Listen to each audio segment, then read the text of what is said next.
last week, as those of you who were on the phone, and on Zoom, many of you were, we talked about the first two pieces in Beethoven's Leonore, and we talked a lot about how similar they were to the first two pieces in Gaveaux's Leonore. And this week we're continuing on from that point. But if you've seen both excerpts, you know that the Gaveaux only has dialogue, where Beethoven and Sonnenleiter inserted two major pieces of music. A trio for when ROCCO is introduced, the father of MARZELLINE, and for sort of the two of them plus Jaquino. And interestingly, that trio is not in the very more familiar Beethoven's Fidelio. And I think it plays a really special function in the first act of Beethoven's Leonore, which we'll talk about. One of the wonderful things that it does is to not only expand on Jaquino's character, but on the situation, and to introduce the very beautiful quartet, which is a canon for four voices. And often I would hear people criticize Fidelio for that canon being so out of place. And in this version of Beethoven's Leonore from 1805, for me at least, it doesn't feel out of place at all. And so I'd like to talk about why that is, or why, if some of you feel that way. I'd point out that Richard Beams, who's on the call and who wrote eloquently recently about our performance. Of course, it was a nice review, so I thought it was eloquent. But he wrote and noticed that point, and I was so happy, Richard, that you had honed in on how that quartet is introduced in this particular version.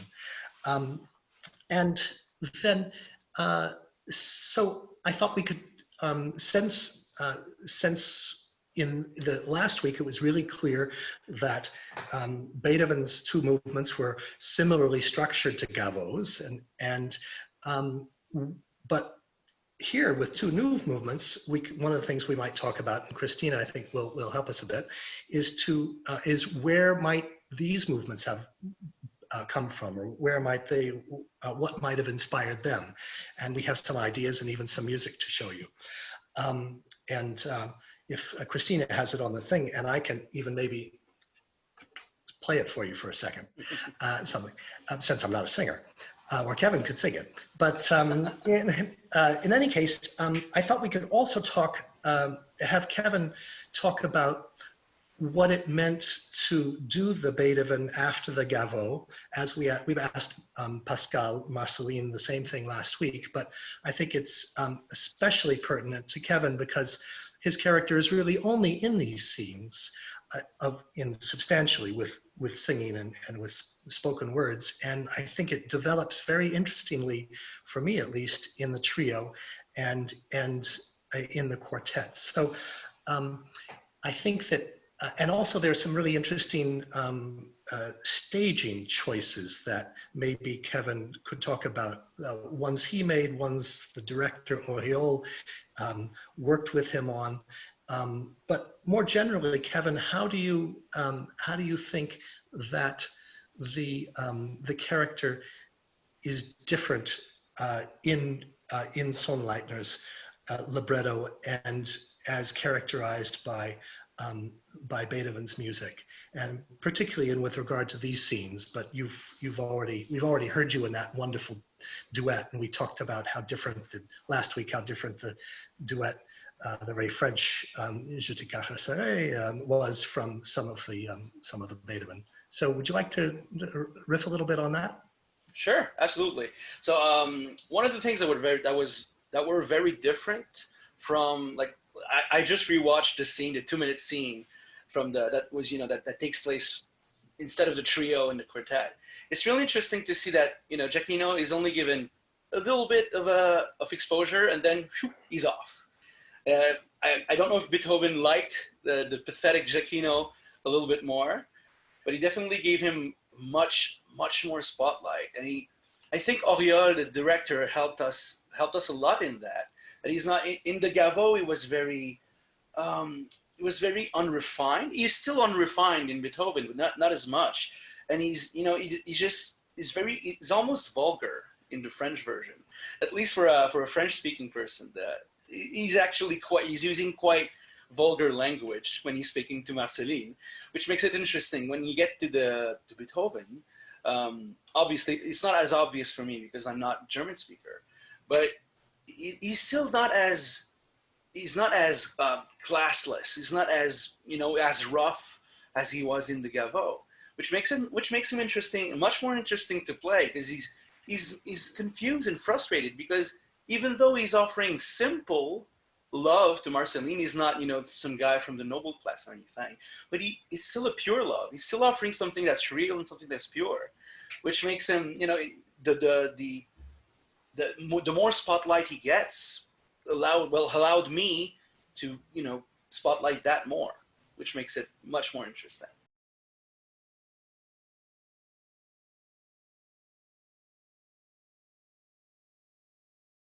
The whole rehearsal process, we're playing around, making, Marceline is a very unique character. She's not very from her time. I always feel that Marceline is a more modern character than Jaquino is, or than ROCCO is. She's more, she's a strong female figure in the opera. And we were looking for ways to give her that, that uniqueness, that specificity. And, having her, having the gall to actually take the pipe and, use it and even smoke in front of Jaquino and her father was one way of making her more modern. And I don't know, I guess Jaquino, in a way, from my character's perspective, you just respect how she is and feels like, ROCCO took the pipe away from her. He's like, no, let's give it back to her. She actually deserves that. Go ahead. Yeah, no, that was interesting to me. I remember when Auriol introduced that, and I went, oy, oy, oy. When in the rehearsal process, I wasn't so sure. I said, we've only got 2 female characters here, and one of them is dressed as a man. Are we going to have some sort of feminine instinct and that throughout? And yet, of course, the point is that she's living in a prison environment full of men all around her. That's all she knows. So there's something sort of, I took it a little differently, as not necessarily almost unknowing, of innocence, of she's just doing what everybody's doing around her. But yes, of course, she's cheeky as well.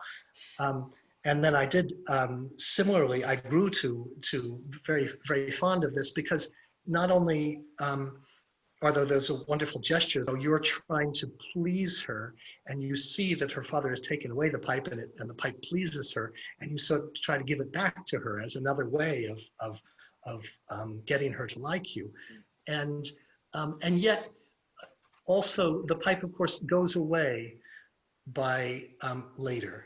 And I think in a sense, we also see her grow out of that it sort of represents a kind of the earlier immature Marceline, and who grows into this second act in that duet, which is not in the, we see her with Leonore. And then of course, in the end, when she finally runs to you after she realizes that all is as it should be if she's with you, and of course Leonore is with Florestan and everything in the very end.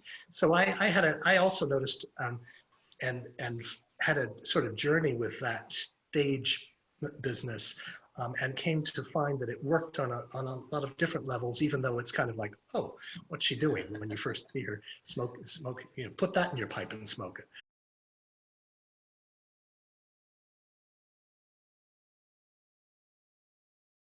Work we can do at home, obviously. Before coming to the rehearsal area, there's a lot of stuff we can do at home.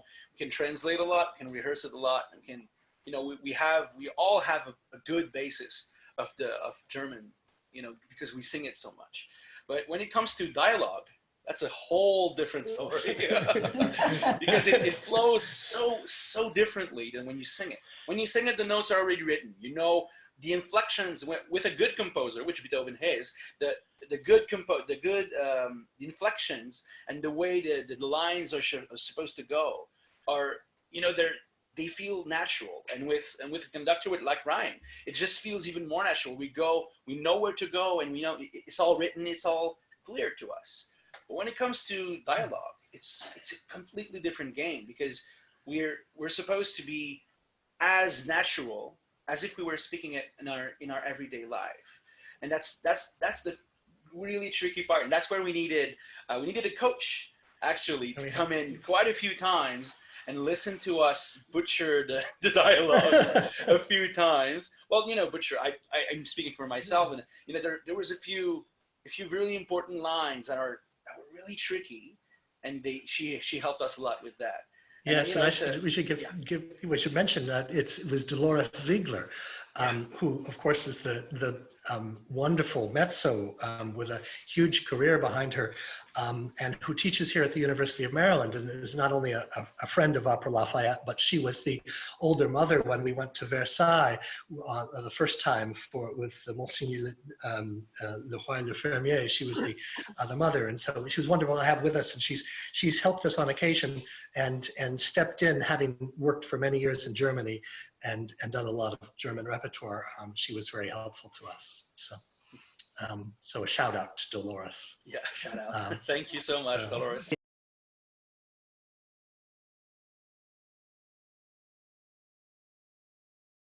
To the music, last week we were talking about, someone brought up that they liked the way the word, he used the word in the duet, 9999999, and the way Pascal or Oriol staged it together, where when she's saying that, she's looking down and Jaquino has just schmooched her ironing, and she's looking at it and she's going 99999, and in fact, of course, in this trio, 9999999 is also used, and so there's a lot of naysaying, as it were, in this piece. So I'd like to let's talk for a moment about that trio. You know, first, where might it have come from? It's this, and well, actually, let me first say that we have the trio and then we have the quartet, and they're both andantes, which means a walking tempo, very generally to a musician in Italian. But I wanted to read you the trio says andante con moto e scherzando, so with motion and jokingly, and then something I've never seen in any marking. It says in questo pezzo il piano molto piano e il forte poco forte. So in this piece, the pianos have to be really soft, and the forte is only poco forte. So there's this kind of joking character and a kind of intimacy where ROCCO is giving these two young people advice about, you know, you've got to be careful if you think you're falling in love, make sure it's going to be right. Don't say yes right away, because you'll never be able to say no if you say yes too soon. And if you regret it, it's too late. And so I think that, as we've mentioned, Jaquino here he's beginning to have some doubts about whether MARZELLINE will say yes, doubts which he feels even more acutely in the quartet. And I love it in the quartet when you come in from the back of the stage and you're behind the ropes and clearly an outsider looking in, and the only one who feels like he's not going to be a part of this intimate family. About later, as we get into other pieces in Beethoven's Leonore, that there are real quotes from Mozart's Magic Flute in this opera. This one is not so much, at least I haven't found quotes from this quartet, but it's in E flat major, as so much of the Magic Flute is. It's a piece about love, what you might like to find in love, which is very much, and I think I'm not the first one who pointed this out, but it's not so far from Baimenon of the duet of Pamina and Papageno in Magic Flute. It's in the same key, and with a similar kind of subject and intimacy. And then, but then the most people, as I alluded to before, think of the quartet as the standout piece, and certainly in Fidelio, of the opening of the first act, if not the whole piece, and for some people, and it is a remarkable moment that stands still, where four people speak the same musical line but different words and have a different feeling. And so it's sort of this still moment that a musical canon, which, one sings one part and then the next voice comes in and sings the same part while the first voice does a counter melody. The third voice comes in singing the melody, and then there's the second counter melody for the second voice, and to the fourth.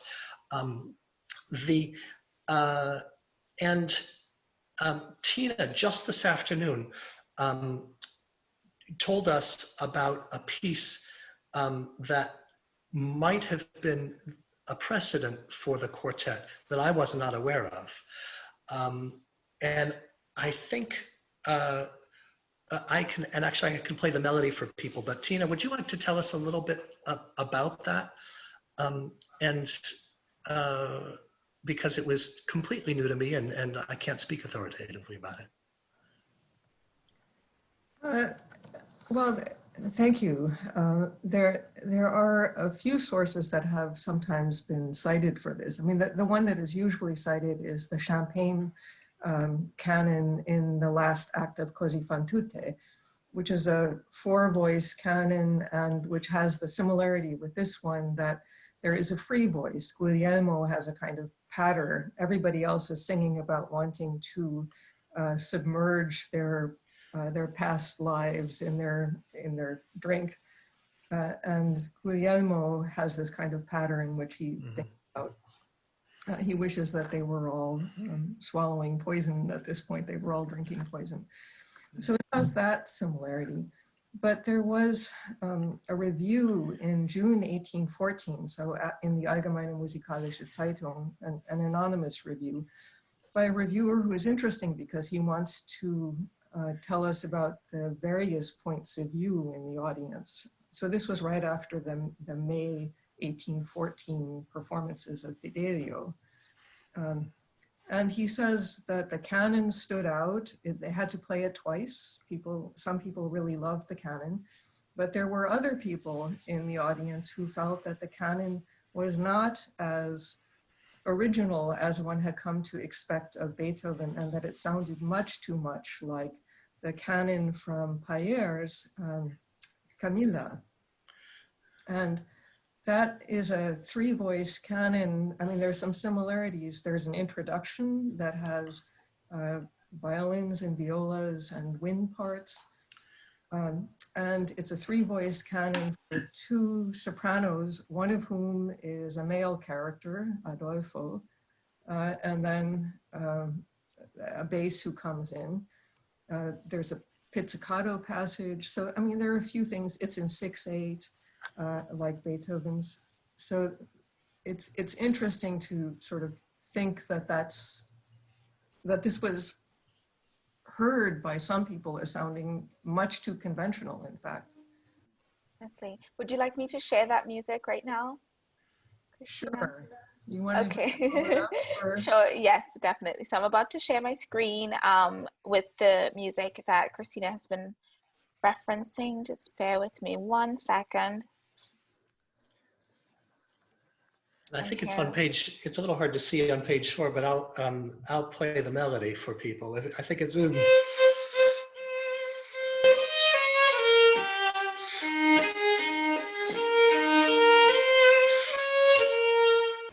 I think it goes something like that. I just saw it today, but And so that's the melody that you first hear one voice sing, and then the second voice comes in 4 bars later, and then the third voice. And it's Adolfo who begins, which I think is important to think about in relation to the Beethoven canon. Why is that? So it's the male character who begins, which is not the case in Right. Wunderbar, right? So right here, Adolfo will begin. Right. But it starts with the two women's voices. One of them is supposed to be a man. And then 2 pages later, the second one comes in, and on page 8, there are little numbers along the side. The third voice enters, and we get pizzicato as well. But so this is page 7 here. Yeah. And then we have page 8. Then we have page 8, and you'll see that there's the pizzicato enters in there. So I need to hear it performed, I think, to have a sense whether it actually sounds anything like the Beethoven. I mean, it is in 6/8, and the scoring is similar. But I don't know how much of it had to do with the pants role on stage as well. I want to say hello to Kirby Haugland, who is here. Kirby, along with Kristina, helped us in our preparation for our performances, and actually was in Prague and found a particular score that's hard to find, and with him and the director of the museum there, we were able to use some brass parts that were thought to have been a part of the 1805 version that we were not in the standard 1805 edition. So we feel like we've gotten sort of au courant with research through Tina and Kirby's work, as well as, of course, Will Crutchfield's contribution, which we'll talk about in another session.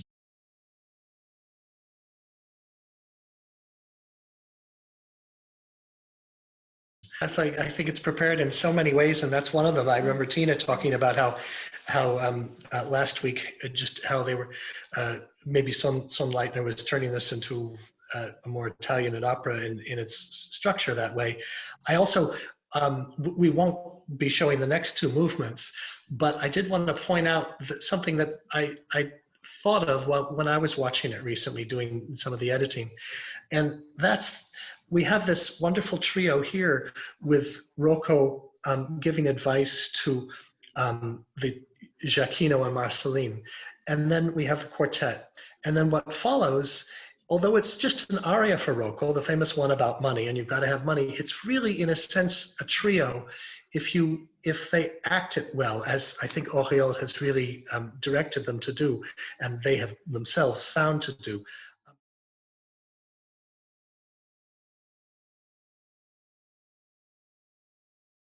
Of course, we had a director, wonderful director, Auriol Thomas of the opera, but we also have a wonderful film director who worked with Auriol and is working with me to make choices. But of course, you see something different on a film that you did on the stage, and I certainly see more since I can focus on that, not just the orchestra. And the other thing you brought up, which I think is the way, and I wanted to mention about something which they did on stage, which set up the quartet so beautifully.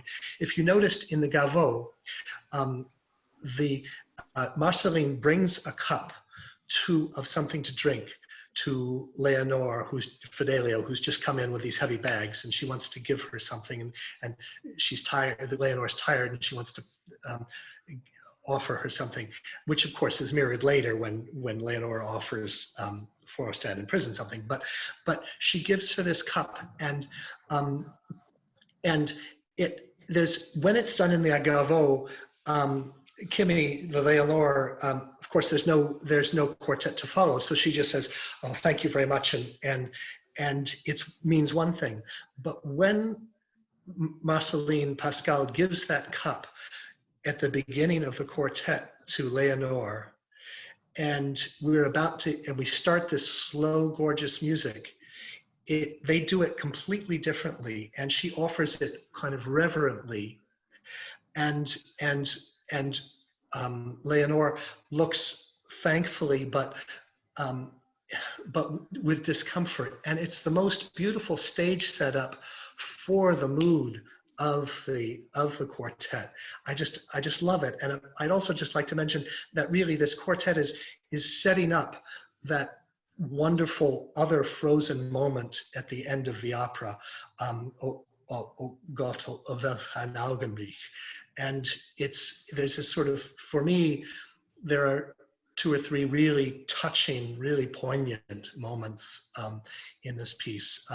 And that beginning of the quartet is one of them, and as she first sings alone.